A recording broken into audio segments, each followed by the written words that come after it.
वज़ीर आला पंजाब मरियम नवाज़ ने सूबे भर में तकर्रुर और तबादलों पर पाबंदी लगा दी।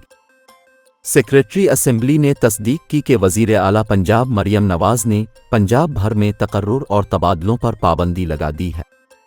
दूसरी जानिब वज़ीर आला पंजाब मरियम नवाज़ की ज़ेर सदारत इजलास हुआ, जिसमें वज़ीर आला ने पंजाब की आबादी का मरबूत और मुस्तनद डेटा मुरत्तब करने का हुक्म दिया।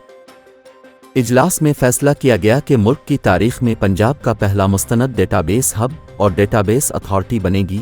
पंजाब के पहले डेटाबेस की तश्कील से माशी पॉलिसी साजी में मदद मिलेगी।